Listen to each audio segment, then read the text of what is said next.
అయినటువంటి చంద్రబాబు నాయుడు గారి ప్రభుత్వం ఇంకొక పక్క. ఇప్పుడు చంద్రబాబు నాయుడు గారి ప్రభుత్వం, కూటమి ప్రభుత్వం ఏమి చేయబోతుంది ఆంధ్రప్రదేశ్ రాష్ట్రంలో? ఈ కూటమి ప్రభుత్వం ఏ నిర్ణయాలు తీసుకోబోతుంది ఆంధ్రప్రదేశ్ రాష్ట్రంలో? ఈ కూటమి ప్రభుత్వం తెలంగాణ ప్రభుత్వం తీసుకున్నటువంటి నిర్ణయాలను ఏమైనా ఇన్స్పిరేషన్గా తీసుకుని భవిష్యత్తులో 2-3 వారాల్లోనో ఒక నెల రోజుల్లో ఏం చేయబోతుంది అనే దాని మీద ఆంధ్రప్రదేశ్ రాష్ట్ర ప్రజలందరూ కూడా చాలా ఉత్కంఠగా ఎదురు చూస్తున్నారు, ఇంక్లూడింగ్ మీ. అయితే మొదటగా నేను చెప్పేటువంటి అంశం, ఆంధ్రప్రదేశ్ రాష్ట్ర ముఖ్యమంత్రి గారి ఇంటి నుంచే బయలుదేరదాం అక్రమ కట్టడాల కూల్చివేత. ఎందుకంటే ఆంధ్రప్రదేశ్ రాష్ట్ర ముఖ్యమంత్రి ఉంటున్న అధికారిక నివాసమే అక్రమ కట్టడం. ఈ అక్రమ కట్టడంలో నివసిస్తున్నటువంటి అక్రమ ముఖ్యమంత్రి సక్రమంగా ఏమైనా నిర్ణయం తీసుకుంటాడా అది కొద్ది రోజుల్లో అనేది వేచి చూడాల్సిన సందర్భం. నేను గౌరవ ముఖ్యమంత్రి గారిని, గౌరవ ఉప ముఖ్యమంత్రి గారిని, ఎందుకు ఉప ముఖ్యమంత్రి గారిని ఇక్కడికి తీసుకురావాల్సి వస్తుంది అంటే, గౌరవ ఉప ముఖ్యమంత్రి శ్రీ పవన్ కళ్యాణ్ గారు కూడా ఇప్పుడు ఎన్విరాన్మెంటల్ పంచాయతీరాజ్ మినిస్టర్ కాబట్టి ఎకో సిస్టమ్ని పరిరక్షించాల్సినటువంటి బాధ్యత పవన్ కళ్యాణ్కి ఉంది కాబట్టి, ఈవెన్ చంద్రబాబు నాయుడు అక్రమ నివాసంలో ఉంటున్న చంద్రబాబు నాయుడిని కూడా తొలగించేసేసి పక్కన పెట్టేసేసి చంద్రబాబు నాయుడు మీద కూడా, ఆయన ఇంటి మీద కూడా కోల్చగొట్టగలిగినటువంటి నిర్ణయం తీసుకోగలిగిన అధికారం ఉన్నటువంటి మంత్రి కాబట్టి నేను పవన్ కళ్యాణ్ని అడగాల్సి వస్తుంది. నేను గౌరవ ఉప ముఖ్యమంత్రి గారిని అడుగుతున్నా, మీరు మీ ముఖ్యమంత్రి గారు, మీ హెడ్ ఆఫ్ ది ఇన్స్టిట్యూషన్ ఉంటున్న అక్రమ కట్టడాన్ని ఎప్పుడు కోల్చబోతున్నారు? సినిమాల్లో డైలాగులు చెప్పి గబ్బర్ సింగ్ డైలాగులు రాష్ట్రంలో కుదరవు కదా సార్. ఎందుకంటే ఇది ఒక పరిపాలన. మీకంటే అక్కడ ఒక డైరెక్టర్ ఉంటాడు, ఒక సినిమా ఆర్టిస్ట్ ఉంటాడు, డైలాగులు చెప్పేవాళ్ళు ఉంటారు, కో డైరెక్టర్లు ఉంటారు. సార్ ఈ డైలాగును 1కి 10 సార్లు చెప్పేసేయండి సార్, 1కి 10 సార్లు చెప్పేస్తే ఈ డైలాగు ఇది కట్ అంటే షార్ట్ అంటే ఓకే అంటే అయిపోతుంది సార్, ప్యాకప్ అయిపోవచ్చు సార్ అంటే. కానీ ఇది కాదు కదా. మనమేమో సినిమాల్లో చెప్పే డైలాగులేమో పబ్లిక్లో ప్రచారంలో చెప్పాము, పబ్లిక్లో చెప్పే ప్రచారాలేమో ప్రజల దగ్గరకు వచ్చేసరికి నోరు మెదపటంలా. ఎందుకంటే ఇక్కడ స్క్రిప్ట్ రైటర్లు ఎవరు ఉండరు. మీరంటే మొన్నటిదాకా ఎలక్షన్ ప్రచారంలో అంటే సాయంత్రం దాకా బట్టి పట్టేసేసి 4 డైలాగులు వచ్చేసేసి ఇష్టం వచ్చినట్టు మాట్లాడేసేయచ్చు. బట్ ఇక్కడ అది కాదు కదా. ఒకసారి ప్రెస్ మీట్లో కూర్చున్న తర్వాత పక్కన మినిస్టర్లు లేకపోతే ప్రిన్సిపల్ సెక్రటరీలు కూర్చున్న తర్వాత మనకి ఫోన్ ఫ్రెండ్ ఉండడు, మనకి స్క్రిప్ట్ ఉండదు, మనకు ఓన్గా మాట్లాడాల్సిన పరిస్థితి. సో ఓన్గా రియాక్ట్ అవ్వాల్సిన పరిస్థితి వచ్చింది, ఓన్గా యాక్ట్ చేయాల్సిన పరిస్థితి వస్తుంది, రియాలిటీగా ప్రయత్నం చేయాల్సిన పరిస్థితి వస్తుంది. ఎందుకంటే సినిమాల్లో నువ్వు ఇలా కొట్టగానే పడిపోయినట్టు యాక్షన్ చేస్తాడు. ఇక్కడ అలా కాదు కదా, యాక్షన్ చూపించాలి, నువ్వే కొట్టాలి, నువ్వే నిర్ణయం తీసుకోవాలి, నువ్వే పాట పాడాలి, నువ్వే డైలాగ్ చెప్పాలి, నువ్వే సాంగ్ పాడాలి తప్ప ఫోన్ ఫ్రెండ్ రాడు కదా ఇక్కడ. సో ప్రాక్సీ ఇచ్చి డిప్యూటీ చీఫ్ మినిస్టర్ ఉండడు కదా ఆంధ్రప్రదేశ్ రాష్ట్రంలో. సో డూబ్లు ఉండవు కదా ఆంధ్రప్రదేశ్ రాష్ట్ర ఉప ముఖ్యమంత్రికి. సో మీరే రియల్ హీరో కాబట్టి మీరు రేపొద్దున గౌరవ ముఖ్యమంత్రి చంద్రబాబు నాయుడు గారి ఏదైతే కట్టడం ఉందో, ఈ కట్టడం ఇల్లీగల్ కన్స్ట్రక్షన్ అని, నిబంధనలకు విరుద్ధంగా అప్పటి ప్రభుత్వం పర్మిషన్స్ ఇచ్చిందని పంచాయతీరాజు నుంచి మీ అందరికీ తెలియాలి. మీకు తెలియలేదో అధికారికంగా ఏమైనా డాక్యుమెంట్లు కావాలంటే నేను డాక్యుమెంట్లు ప్రొవైడ్ చేస్తా, అది అనధికారిక కట్టడం అని. దయచేసి దాని మీద నిర్ణయం తీసుకోండి. నిర్ణయం తీసుకోవటం కాదు, కోలుకొట్టడమే. ఇంకా దీంట్లో నిర్ణయాలు తీసుకోవటాలు ఏముండవు. ఎందుకు అంటే ఈ కట్టడాలు అనైతికమైనటువంటి కట్టడాలు అని గత ప్రభుత్వంలో మినిస్టర్గా పనిచేసినటువంటి దేవినేని ఉమా గారు చెప్పినటువంటి వీడియో నేను ఇప్పుడు ప్రెస్కి రిలీజ్ చేయబోతున్నాను. ఇది ఆల్రెడీ పాత వీడియోనే, పెద్దగా అందరికీ చూడాల్సిన అవసరమో చెప్పాల్సిన అవసరమే లేదు. కానీ ఇప్పుడు రిలీజ్ చేయడానికి కారణం ఏంటి అంటే, అధికారికంగా మీ ప్రభుత్వంలో ఒక ఇరిగేషన్ మినిస్టరే ఇది అనాధికారిక కట్టడము, ఈ కట్టడాన్ని కోల్చాలి అని చెప్పిన సందర్భంలో, వీళ్ళకి నోటీసులు ఇచ్చామని చెప్పిన సందర్భంలో, లింగమనేని గెస్ట్ హౌస్ కి నోటీసులు ఇచ్చామని చెప్పిన సందర్భంలో, ఈ నోటీసులు ఒక్కసారి ప్రభుత్వం ఇచ్చిన తర్వాత దాన్ని ఉపసంహరించుకునే అవకాశం లేదు. ఖచ్చితంగా ఈ కన్స్ట్రక్షన్స్ ని కూలగొట్టాల్సిన మార్గము. తెలంగాణలో ముఖ్యమంత్రి రేవంత్ రెడ్డి తీసుకున్నటువంటి నిర్ణయాన్ని, అక్కడ తీసుకున్నటువంటి ఎకో సిస్టమ్నో, చెరువులను, కుంటలను, కాలువలను రక్షించడానికి ఒక ముఖ్యమంత్రి తీసుకున్నటువంటి సాహసోపేతమైన నిర్ణయం, మీ శిష్యుడు తీసుకున్నటువంటి సాహసోపేతమైన నిర్ణయం గురువు గారుగా మీరు ఎందుకు తీసుకోలేకపోతున్నారు సార్? నాకు అర్థం కావటంలా. ముఖ్యమంత్రి చంద్రబాబు నాయుడు గారు, మీ శిష్యుడు మీకంటే అద్భుతమైనటువంటి సాహసోపేతమైన నిర్ణయాన్ని తీసుకొని వరుస పెట్టి ఇంజనీరింగ్ కాలేజీలు, యూనివర్సిటీస్లు, కన్వెన్షన్ హాల్స్ ఇంకోటి కూలగొట్టుకుంటూ వెళ్తుంటే మీరు మాత్రం ఇంకా అనాధికారికంగా అక్రమ కట్టడంలో నివసించి ఆహా ఓహో నేను అద్భుతమైనటువంటి అమరావతిని సృష్టిస్తా లేదా అద్భుతమైనటువంటి పరిపాలన చేస్తానని చెప్పటం ఎంతవరకు సమంజసమని జేబీఎం భారత్ పార్టీ మిమ్మల్ని ప్రశ్నిస్తుంది. దీనికి నాకు సమాధానం చెప్పకపోయినా రాష్ట్ర ప్రజలకు సమాధానం చెప్పాలి.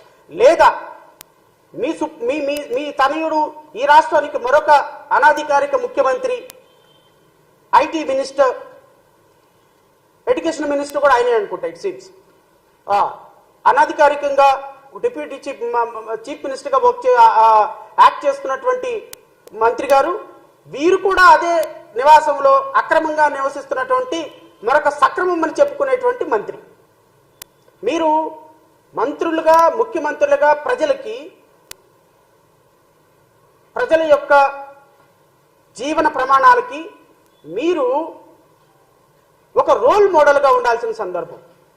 ఒక ముఖ్యమంత్రి గారే అక్రమ కట్టడంలో ఉంటున్నారు, ఒక మంత్రి గారే ఎడ్యుకేషన్ మినిస్టర్ పిల్లలకి అబద్ధాలు ఆడకూడదు, సత్యమునే పలకవలని చెప్పాల్సిన ఒక వ్యవస్థకి ఒక మంత్రిగా ఉన్నటువంటి నారా లోకేష్ అక్రమ కట్టడంలో నివసిస్తూ ఇది సక్రమ కట్టడమే, దీనికి అన్ని పర్మిషన్స్ ఉన్నాయంటే ఎలా ప్రజాస్వామ్యం అవుతుంది సార్? ఇది how we can call it as a democracy?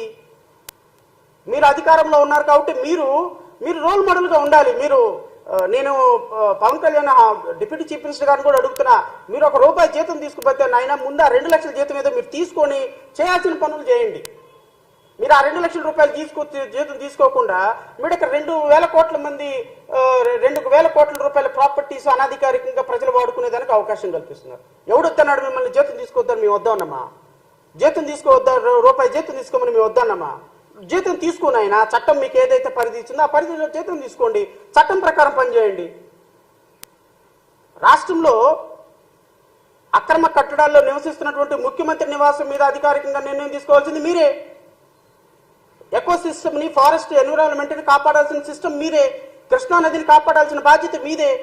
Education minister గా, ఐటీ మినిస్టర్ గా అనాధికారికంగా నివసిస్తున్నటువంటి నారా లోకేష్ అండ్ గౌరవ ముఖ్యమంత్రి చంద్రబాబు నాయుడు గారిని ఆ కట్టడంలో నుంచి కూలగొట్టి పక్కకు పెట్టాల్సి వాళ్ళని కూడా బుద్ధి చెప్పాల్సింది మీరే. ప్రశ్నించేది మీరే కదా. అదేదో సినిమా తీశారు ఏంటి, కెమెరామ్యాన్ గంగతో రాంబాబు. అసలు దాంట్లో ఒక్క డైలాగు మీకు గుర్తు చేసుకోండి సార్, ఒక్క డైలాగు. ఒక్కసారి నా పర్సనల్ రిక్వెస్ట్, ఆ సినిమా ఒక్కసారి సాయంత్రం వేసుకొని ఒక యూట్యూబ్లో కొట్టుకొని చూడండి. కెమెరామ్యాన్ గంగతో రాంబాబుతో మీరు చెప్పినటువంటి డైలాగులు, అద్భుతమైనటువంటి డైలాగులు, సిస్టమ్ని కాపాడటానికి మీరు చెప్పిన డైలాగులు ఒక్కసారి గుర్తు చేసుకొని అనాధికారిక కట్టడాల మీద కొరడా రూలిపించవలసిందిగా నేను కోరుతున్నా. అయితే గత ప్రభుత్వంలో ఇరిగేషన్ మంత్రిగా వచ్చిన తర్వాత ఎప్పుడు కూడా ఎక్కడా కూడా ఈ ఎస్టెన్షన్లు ఇవ్వద్దని చెప్పాను.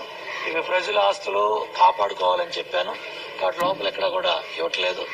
బయట ఆ పక్క ఈ పక్క ఎక్కడ ఆక్రమణలు కరిగినాయి. ఈ పక్క చూస్తే అపార్ట్మెంట్లు కట్టారు, ఈ పక్క చూస్తే చాలా కార్యక్రమాలు చేశారు. ఇది ఒక ప్రభుత్వం. మిగతా అన్ని కూడా ప్రజల సొంత ఆస్తులుగా మరి అన్ని కార్యక్రమాలు నడిపారు. ఈ సొంత ఆస్తులు ఏంటో, ప్రజల ఆస్తులు ఏంటో, ఇరిగేషన్ ఆస్తులు ఏంటో, రెవెన్యూ ఆస్తులు ఏంటో టోటల్ గా ఈ రివ్యూలో combined action revenue irrigation coordinate చేసుకుని అవన్నీ కూడా పట్టుబయలు చేస్తాం, బయటకు చేస్తాం. ఏదైతే మేము గ్యాస్ ఇచ్చామని దానికి ప్రతికూలంగా ఇల్లు ఇచ్చాడని, ఇల్లు ఇవ్వడం ఏంటండి, అది గవర్నమెంట్ ఇల్లు. నేను ఆ మాట చెప్పాను. నేను ఉన్నానంటే గవర్నమెంట్ ఇల్లు కాబట్టి ఉన్నా. నేను ఫస్ట్ డేనే చెప్పాను, this property belongs to government. Either నువ్వు ఇచ్చినా నువ్వు ఇవ్వకపోయినా ల్యాండ్ అక్విజిషన్ తీసుకుంటా. ఇస్తే ల్యాండ్ పోలింగ్, లేకపోతే ల్యాండ్ అక్విజిషన్. టెంపరీగా నేను ఉండాలి కాబట్టి కార్యక్రమాలు స్టార్ట్ చేయాలి కాబట్టి ఐఎమ్ స్టేయింగ్ దేర్. రేపు ఈ ఏరియా మొత్తం కట్టకు అవతల ఉండే ల్యాండ్ అంతా అన్ని కన్స్ట్రక్షన్స్ పోయి టూరిజం మిగతాన్ని వస్తాయి. మొత్తం మాస్టర్ ప్లాన్ లో కూడా మొన్న నోటిఫై చేశారు. గవర్నమెంట్ ఒక ఐఏఎస్ కమిటీ వేస్తే ఆ ఐఏఎస్ కమిటీ వెళ్ళి ఓనర్స్ తో మాట్లాడితే ఓనర్స్ అందరూ విల్లింగ్ తో లెటర్ ఇస్తే దానికి కలెక్టర్ ఒక లెటర్ కూడా ఇచ్చారు. ఆ కలెక్టర్ ఆ లెటర్ లో 2 బెడ్రూమ్ 9,000 రూపాయలు, 2.5 బెడ్రూమ్ 10,000 రూపాయలు, 3 బెడ్రూమ్ 12,000 రూపాయలు. దాన్ని ఒకటి 1000 అడుగులు, 1400 అడుగులు, 1250 అడుగులు, 1250 square feet, 1450 square feet, 1750 square ఫీట్కి ఇచ్చిన అపార్ట్మెంట్ రేటు మాక్సిమం 12,000 రూపాయలు. చాలా మంచిది. అటువంటి టౌన్షిప్ కట్టినందుకు మేము ఆనందపడుతున్నాం. ఆ రూపాయి ఏది మాకు రాదు, గవర్నమెంట్కి ఆల్రెడీ ఇచ్చేసాం. గవర్నమెంట్కి మేము చెప్పింది ఏంటంటే మీదే గవర్నమెంట్ కూలింగ్లో తీసుకోండి, నాకు దానికి సంబంధమే లేదు. నేను గవర్నమెంట్ కూలింగ్లో తీసుకుంటా, అన్ని బిల్డింగ్లు తీసుకుంటా అన్నారు. ఉండబడి ఈయన చెప్పేది ఉమా గారు ఒక మాట చెప్తారు, ముఖ్యమంత్రి గారు ఒక మాట చెప్తారు, లింగమనేని ఒక మాట చెప్తారు. అది నేను ఇప్పటికీ రెంట్ కడుతున్నాను, దానికి నేను అధికారికంగా ఉంటున్నాను తప్ప దాంట్లో నేను ఏ విధంగా నాకు గవర్నమెంట్కి సంబంధం లేదు అని మొన్న చంద్రబాబు నాయుడు గారు మాట అన్నారు. లింగమనేని ఇది ఆల్రెడీ గవర్నమెంట్ తీసేసుకుంది, ల్యాండ్ పూలింగ్లో తీసుకుంది, ఇది ల్యాండ్ ఎక్విజిషన్ లో గవర్నమెంట్ తీసేసుకుంది, ఈ గవర్నమెంట్ బిల్డింగ్ ఇది, నాకేం సంబంధం అని ఆ రోజు లింగమనేనని, ఈ రోజు గవర్నమెంట్ కి సంబంధం ఏంటి, నాకు అధికారికంగా నేను అన్ని పర్మిషన్ తీసుకున్నాను, ఇది నా స్థలం, నా కన్స్ట్రక్షన్, నేను చంద్రబాబు నాయుడు గారు రెంట్కి ఇచ్చానని ఈయన అంటాడు. ఇప్పుడు అంటాడు. ఇది ఇప్పుడు నేను ముఖ్యమంత్రి గారిని ఒకటే మాట్లాడుతున్నా, మీరు ఇది గవర్నమెంట్ కి అధికారికంగా ల్యాండ్ ఎక్విజిషన్ లో లింగమనేని గెస్ట్ హౌస్ ని ప్రభుత్వం ఏదైనా తీసుకుందా, తీసుకుంటే ఏమైనా అధికారికంగా ప్రొసీడింగ్స్ ఉన్నాయా, ఉంటే ఆ ప్రొసీడింగ్స్ ని ప్రెస్కి రిలీజ్ చేయండి. మిమ్మల్ని కానీ నేను ఐటీ మినిస్టర్ కానీ ఇద్దరిని అడుగుతున్నా. నెంబర్ 2, ఇది ఇప్పటికీ కూడా ఇది మీ అధికారికంగా నివాసమా, దీనికి రెంట్ కడుతున్నారా, లేకపోతే దీనికి సంబంధించినటువంటి గవర్నమెంట్ బిల్డింగా? ముఖ్యమంత్రి ఉండగానే అది గవర్నమెంట్ బిల్డింగ్ అవ్వదు కదా. నవీన్ పట్నాయక్ లేకపోతే మొన్నటిదాకా Arvind Kejriwal 3 triple bedroom flat లో రెంట్కున్నాడు. అరవింద్ కేజ్రీవాల్ ముఖ్యమంత్రి కాకముందు, ముఖ్యమంత్రి అయిన తర్వాత కూడా రెంట్కున్నాడు. ముఖ్యమంత్రి రెంట్కున్నంత మాత్రాన అది అధికారికంగా గవర్నమెంట్ బిల్డింగ్ అయిపోతుందా? ఎక్కడో 1 లక్ష రూపాయలు 2 లక్షల రూపాయలు అద్దెకు తీసుకొని కేజ్రీవాల్ 1 సంవత్సరం పాటు ఒక బిల్డింగ్ లో అద్దెకు తీసుకొని ఉన్నాడు. అద్దెకు తీసుకున్నంత మాత్రాన ముఖ్యమంత్రి ఉంటే అది అధికారిక నివాసం ఎట్లా అయిపోతుంది? సో లింగమనేని గెస్ట్ హౌస్ ని మీరు అద్దెకు తీసుకున్నారా, లేకపోతే అది ప్రభుత్వ స్థలమా? ప్రభుత్వ స్థలం అయితే దానికి ఏమైనా ప్రొసీడింగ్స్ ఉన్నాయా? ఒకవేళ అద్దెకు తీసుకుంటే మీరేమైనా అద్దె కడుతున్నారా?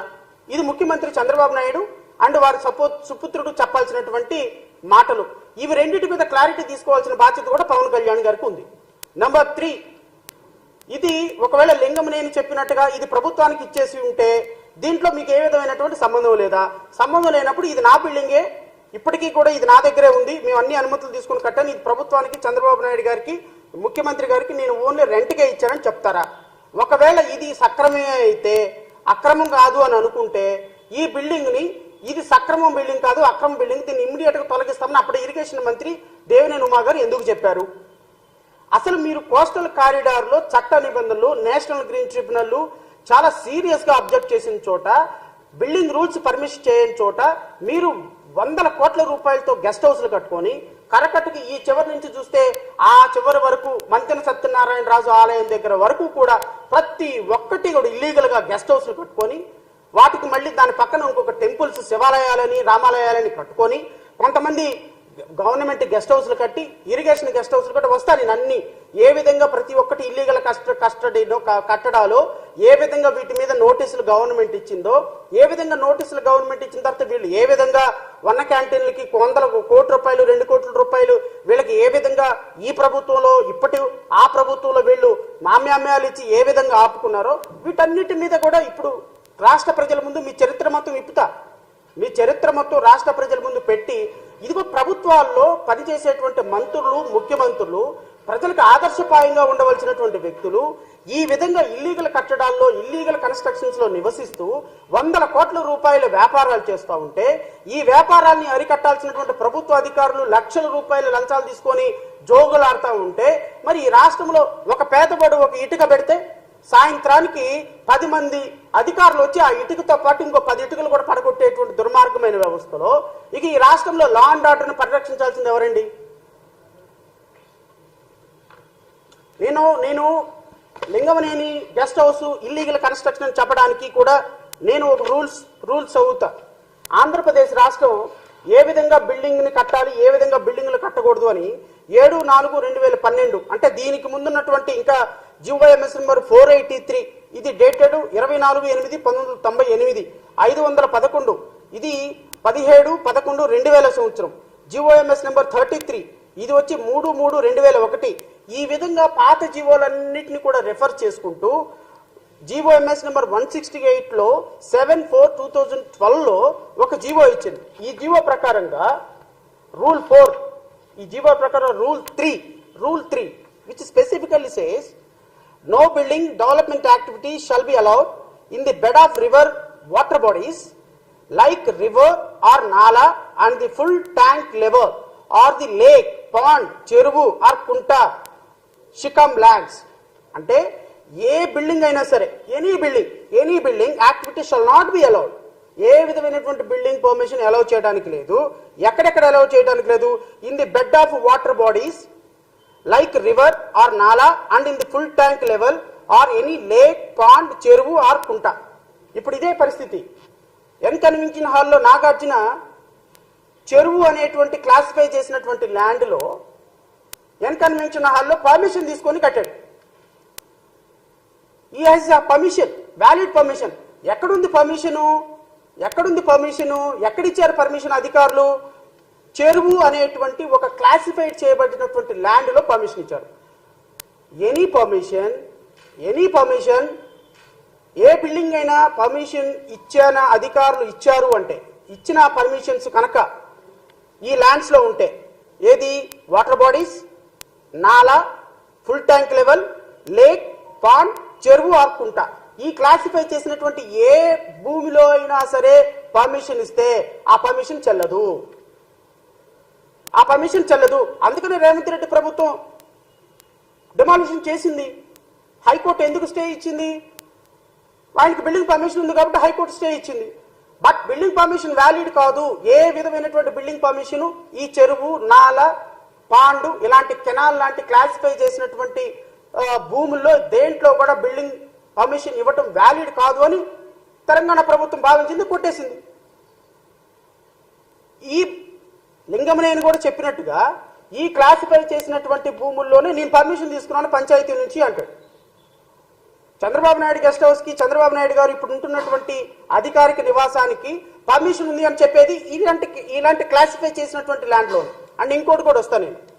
The above water bodies and courses shall be maintained as recreation and green buffer zone and no building activity shall be created out within 100 meters from the boundary of the river outside of the municipal corporation, municipality, nagara panchayati limits of 50 meters within the municipal corporation.